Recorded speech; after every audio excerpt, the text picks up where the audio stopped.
Ulaika alaihim salawatun min rabbihim adalah manusia biasa mendapat salawat dari Allah. Spektakuler, luar biasa, menakjubkan, mencengangkan. Allah penguasa jagat raya, pencipta langit dan bumi, rela memberikan salawat kepada orang-orang tertentu yang bukan Muhammad Rasulullah.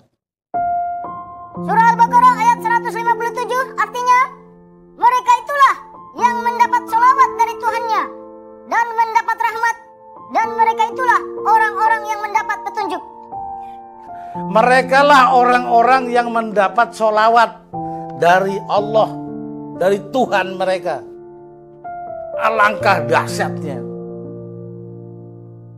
menakjubkan, sesuatu yang luar biasa. Apa yang ia perbuat sehingga suatu kedahsyatan yang demikian? Rabbul Jalil, Allah Ta'ala, Allah Subhanahu wa Ta'ala memberikan sholawat kepada manusia biasa. Kita belajar apa yang ia perbuat sehingga dia dapatkan kehormatan itu. Surah Al-Baqarah ayat 1-2 artinya, Alif Lam Mim, kitab Al-Quran ini tidak ada keraguan padanya, petunjuk bagi mereka yang bertakwa. Tugas Nabi membacakan Al-Quran, tugas kita menjadikan Al-Quran sebagai pedoman, petunjuk dalam way of life, dalam jalan hidup kita. Satu itu.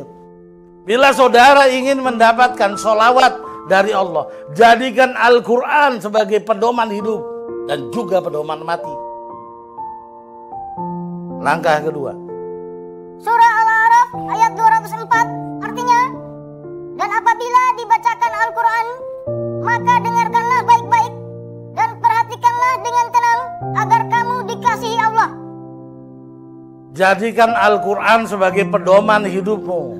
Bila dibacakan Al-Quran, dengarkan baik-baik dan cermati dengan tenang agar engkau dikasihi, dicintai Allah dan mendapatkan sholawatum min rabbihim.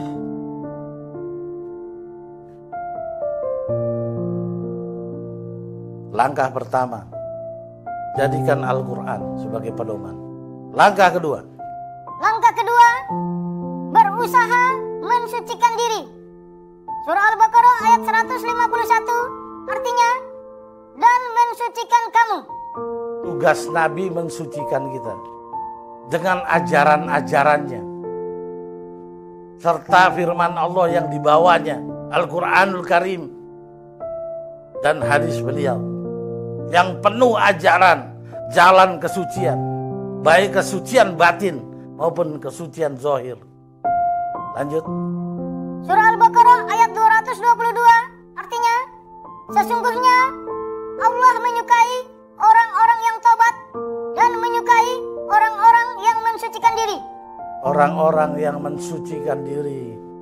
Allah menyukai, menyayangi, mencintai orang-orang yang mensucikan diri. Semoga dengan itu saudara mendapat sholawatu min rabbihim, sholawat dari Allah langsung.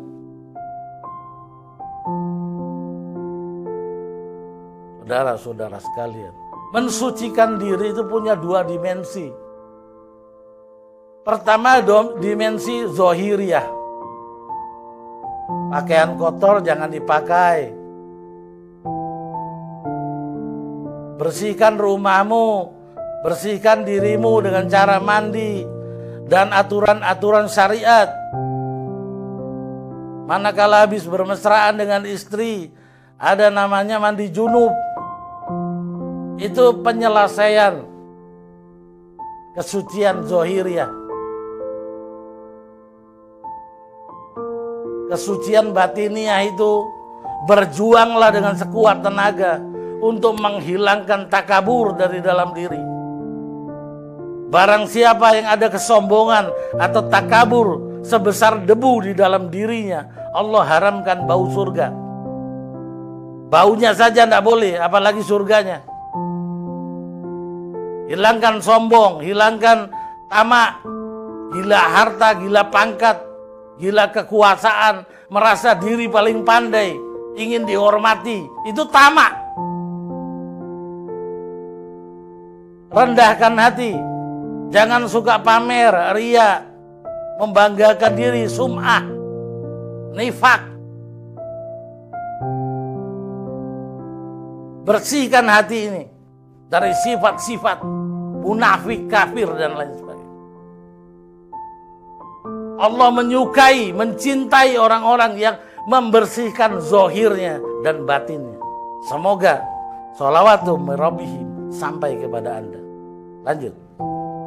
Langkah ketiga, mempelajari Al-Quran yang mengandung hukum-hukum fikih dan hikmah. Surah Al-Baqarah ayat 151 artinya, dan mengajarkan kepadamu Alkitab dan Al-Hikmah. Mengajarkan kepadamu Alkitab dan Al-Hikmah. Pada awal langkah adalah menjadikan Al-Quran sebagai pedoman. Sekarang diwajibkan mempelajarinya dengan cermat. Ini sudah langkah mencari guru. Pelajarilah ayat-ayat muhkamat dan tanyakan kepada gurumu tentang ayat-ayat rahasia, ayat mutasyabihat dan hikmah. Science, knowledge, teknologi. Tuhan tidak suka orang yang tolol. Semua sains, semua ilmu pengetahuan kita pelajari dari dalam kandungan ibu sampai ke liang kubur. Semua, baik itu teknologi maupun bentuk ilmu pengetahuan umum, kalau bisa kita ketahui, lebih banyak yang kita ketahui, lebih dekat kita di sisi Allah. Dan carilah guru yang baik sampai engkau mencapai khawasul Quran. Lanjut langkah keempat. Langkah keempat, berusaha mencapai takwa agar mendapat didikan langsung dari sisi Allah tentang ilmu-ilmu yang belum kita ketahui. Surah Al-Baqarah ayat 151 artinya, serta mengajarkan kepada kamu apa yang belum kamu ketahui. Serta mengajarkan kepadamu apa yang belum kamu ketahui. Yang sangat sulit diketahui adalah urusan ghaib. Tugas Nabi mengajarkan kepada kita isyarat-isyarat yang terkandung dalam hadis beliau, dalam firman Allah yang beliau bawa. Tetapi untuk mengetahui apa-apa yang saudara belum engkau ketahui, engkau harus mencari imam yang diangkat Allah sebagai pewaris Nabi, sebagai penerang bumi. Kepada mereka lah terbukanya hijab-hijab ilmu yang belum engkau ketahui. Lanjut.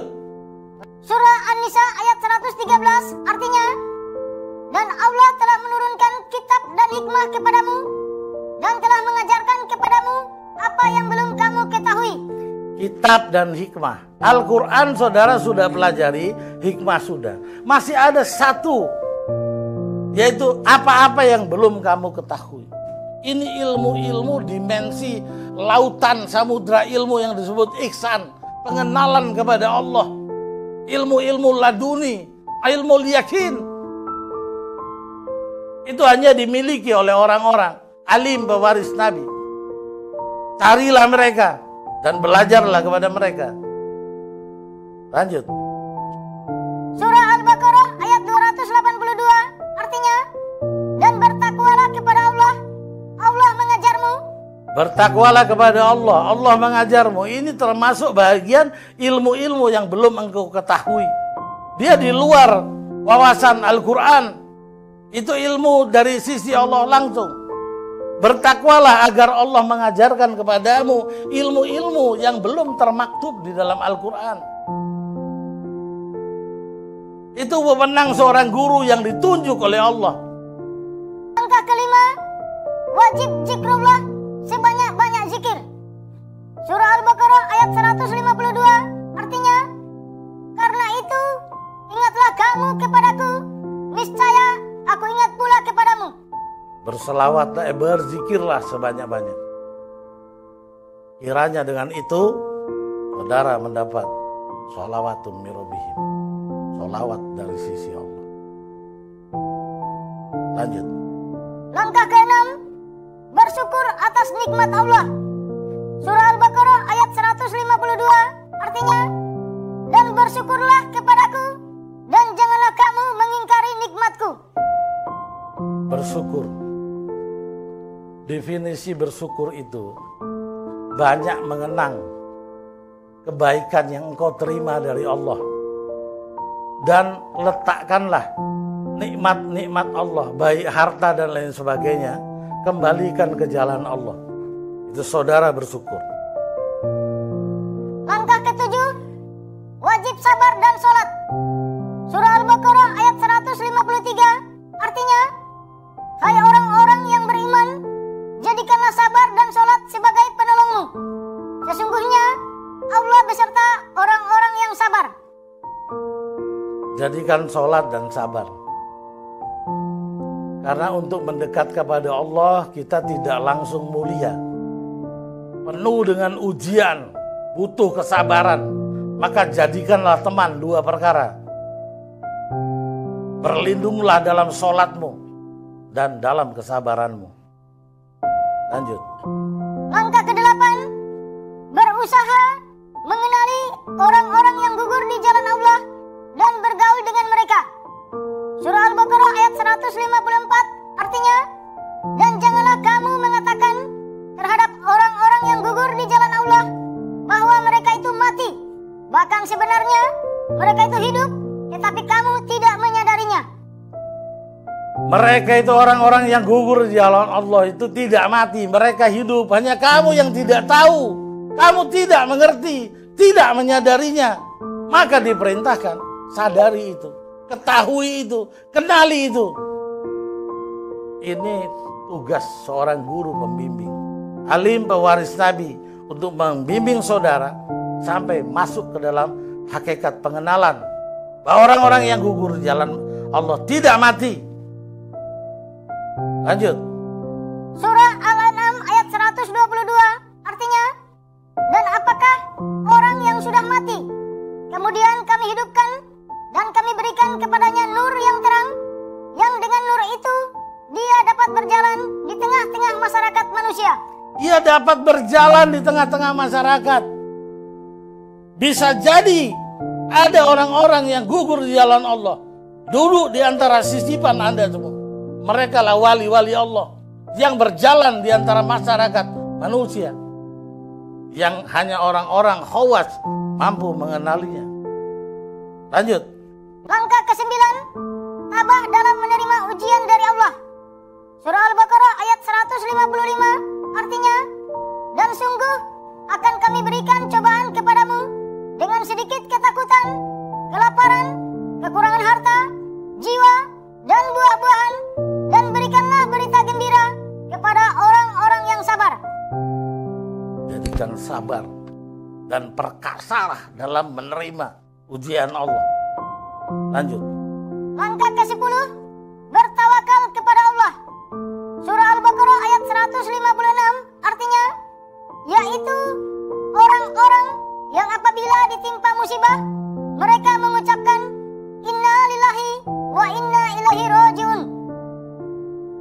Ucapkan inna lillahi wa inna ilaihi rajiun. Manakala Anda ditimpa ujian, malapetaka, musibah, ya Allah, semua berasal darimu dan akan kembali kepadamu. Perbuatlah yang apa yang engkau kehendaki, dan semoga engkau jadikan aku orang-orang yang tabah. Lanjut. Surah Al-Ahzab ayat 3. Dan bertawakallah kepada Allah, dan cukuplah Allah sebagai pemelihara. Bertawakallah, berpasrah dirilah, terimalah dengan tabah ketentuan-ketentuan Allah, baik dalam nikmat maupun ujian. Siapkan mentalitas, walaupun sampai luluh lantak dalam ujian Allah, tegar, mencapai suatu keperkasaan untuk mendapatkan sholawatu mirabihim dan menjadi orang yang dicintai Allah, menjadi kekasih Allah. Lanjut. Ayat terakhir dalam pokok bahasan mata kuliah sholawatu mirabihim, surah Al-Baqarah ayat 157, artinya mereka itulah yang mendapat sholawat dari Tuhannya dan mendapat rahmat, dan mereka itulah orang-orang yang mendapat petunjuk. Merekalah kekasih-kekasih Allah yang sudah digembleng dari sisi Allah, yang sudah mencari guru pembimbing, alim pewaris Nabi, sampai mereka mendapat ilmu-ilmu rahasia dari sisi Allah Subhanahu wa ta'ala. Dan merekalah orang yang mendapat sholawat dari sisi Allah. Wabillahi taufiq wal hidayah. Wassalamualaikum warahmatullahi wabarakatuh.